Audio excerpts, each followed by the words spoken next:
Hello guys, welcome back to my channel.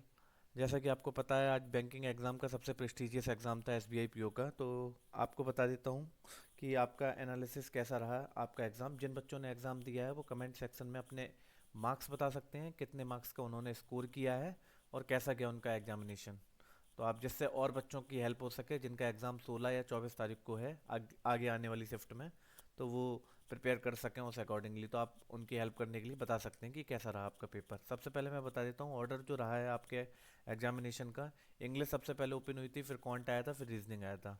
तो quant का analysis मैं बता देता हूँ। क्वांट का जो पेपर आया था वो मॉडरेट से टफ साइड के बीच में आया था, तो इसमें बहुत लोगों को अटेम्प्ट करने में काफ़ी दिक्कत आ सकती है, क्योंकि हम लोग जो एक्सपेक्ट करते हैं कि नंबर सीरीज आएगी और अप्रॉक्सीमेशन सिंप्लीफिकेशन जो 5 या 7 नंबर का जो आता है, जैसा कि हम लोग देते हैं मॉक टेस्ट में, जो दिखाई देता है कि 5 से 7 नंबर का तो आता ही है अप्रॉक्सीमेशन और सिंप्लीफिकेशन, वो भी नहीं आया था।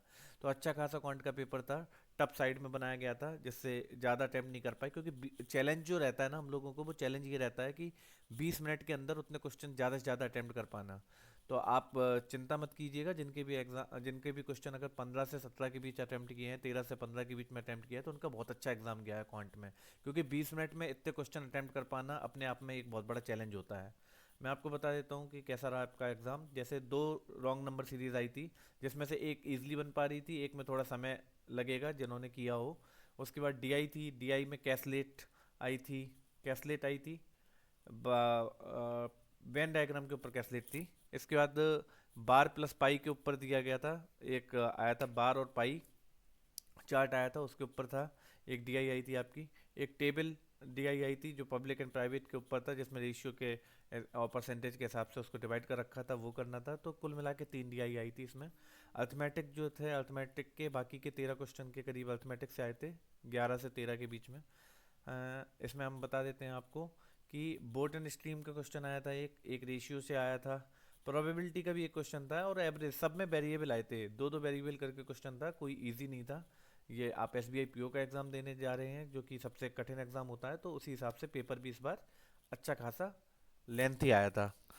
तो एवरेज के क्वेश्चन था, जिसमें x-20 करके दिया गया था, और जो दो वेरिएबल के ऊपर डिपेंड था। ऐसे ही प्रॉफिट एंड लॉस में एक्स वाई था, दो वेरिएबल था, जिसमें प्रॉफिट एंड लॉस के ऊपर दिया गया था।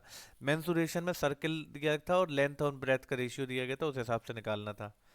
तो ऐसे करके आपका मैथ का एग्जाम रहा। जिन बच्चों ने 13 से 15 के बीच में अटैम्प्ट किए हैं, अच्छे अटैम्प्ट माने जाएंगे। आपको मैं बता देता हूँ इंग्लिश का एग्जाम कैसा गया। इंग्लिश में जो है आरसी आई थी, आरसी एक आई थी, जिसमें 9 क्वेश्चन के करीब आए थे, तीन तो उसमें वोकेब भी क्वेश्चन आ गए थे, वोकेब के। क्लोज टेस्ट रहा था, जिसमें 5 से 6 क्वेश्चन, एग्जैक्ट 6 क्वेश्चन आए थे शायद। जैसा कि मैंने रिव्यू, मेरे को स्टूडेंट ने बताया, इसमें एग्जैक्ट 6 क्वेश्चन आए थे क्लोज टेस्ट में। फिलर के 5 क्वेश्चन आए थे, एरर के 7 क्वेश्चन आए थे, फ्रेज रिप्लेसमेंट के 5 आए थे, वर्ड रीअरेंजमेंट के 3 आए थे, मैच द कॉलम के एक आया था क्वेश्चन। ये था इंग्लिश का रिव्यू। आपको बता देता हूँ मैथ ही सबसे टफ आई थी। इंग्लिश जो है ईजियर साइड में आई थी, इतना ज़्यादा कठिन नहीं आई थी। जिन बच्चों ने इंग्लिश की अच्छी कॉम्प्रिहेंशन की अच्छी खासी तैयारी कर रखी है, वो ज़्यादा से ज़्यादा अटैम्प्ट कर सकते थे इसमें। कुछ कुछ बच्चे 30 प्लस, 32 प्लस, 35 प्लस भी अटैम्प्ट करके आए हैं। तो अगर आप एक एवरेज बच्चे हैं और आप 25 प्लस अटेम्प्ट करके आते हैं, तो ये एक अच्छा खासा अटेम्प्ट रहेगा इस पेपर को क्लियर करने के लिए। रीजनिंग में बता देता हूँ, रीजनिंग का पेपर पहले जब 35 क्वेश्चन आते थे, तब 4 पजल आती थी। इस बार तो 30 ही क्वेश्चन आने थे, और 30 क्वेश्चन में भी 5 पजल आई है। तो आप देख सकते हैं कि एसबीआई का लेवल किस तरीके से रेज हुआ, क्योंकि 20 मिनट में इतने 5 पजल अटेम्प्ट कर पाना ही अपने आप में बहुत बड़ा चैलेंज रहता है। 5 पजल आई थी, बता देता हूँ। 14 पर्सन की एक पजल आई थी, जिसमें आमने सामने बैठे होते 7-7 पर्सन करके, वो वाली एक पजल आई थी। 9 पर्सन की डेजिग्नेशन बेस्ड पजल आई थी कि इसका ये दिया गया है। सब सारी पजलें दो वेरिएबल के ऊपर थी। 7 फ्लोर बेस्ड आई थी, जिसमें नाम दिया गया था पर्सन का ABCD करके, और कलर दिया गया था कि लैवेंडर कलर लाइक करते, कोई कोई कलर लाइक करते, इस हिसाब से था। 9 बॉक्स बेस्ड पजल आई थी, जिसमें 9 पर्सन थे। बॉक्स बेस्ड पजल थी जो ऊपर नीचे बैठाना था। तीन जो है कॉलेज थे, उन कॉलेज के ऊपर आपको जो है 7 लोगों को अरेंज करना था। मैक्सिमम 3 थे, और दो करके, जैसा कि हम लोग मॉक टेस्ट देते हैं उसमें भी सॉल्व करते हैं। और स्पीड स्पीड जो रीजनिंग है, उसमें केवल 4 स्लॉक्स आए थे और एक पेयर फॉर्मेशन आया था। तो इस हिसाब से आपका ये जो रहा पेपर रहा था। आपको मैं गुड अटेम्प्ट भी बता देता हूँ साथ ही साथ, जैसा कि मैंने बताया भी है, इंग्लिश में 25 प्लस करके आते हैं लोग, 30 प्लस भी करके आए हैं। लेकिन मिनिमम बता रहा हूँ मैं, बेयर मिनिमम आप 25 प्लस तो करके ही आना पड़ेगा इस पेपर को क्वालिफाई करने के लिए। मैथ में 13 से 15 के बीच में अगर आप करके आए हो तो अच्छा अटेम्प्ट है, और रीजनिंग में 22 से 25 के बीच में। 25 से ऊपर कोई भी रीजनिंग में नहीं गया है, तो आप 25 तक अगर करके आते हैं तो आपके बेस्ट हैं। और मैथ में भी आप 17 18 या जो जिनकी मैथ अच्छी है वो इस हिसाब से बना के आए हैं। बाकी जिनकी अंग्रेजी अच्छी है वो 35 भी बना के आए हैं। तो आप अपने हिसाब से आपका क्या सब्जेक्ट वीक है, क्या सब्जेक्ट स्ट्रांग है, उस हिसाब से मार्क्स जो हैं आप अपने स्कोर कर सकते हैं। और उस हिसाब से कम अगर मार्क्स आए हैं तो एक सब्जेक्ट में लीड ले सकते हैं। मैथ में लीड ले पाना, जिन बच्चों की मैथ ज़्यादा अच्छी है तो मैथ में लीड ले पाना बड़ा ही टफ है, क्योंकि बहुत बहुत बच्चे तो 9 7 8 9 भी करके आए हैं जिस हिसाब से पेपर गया।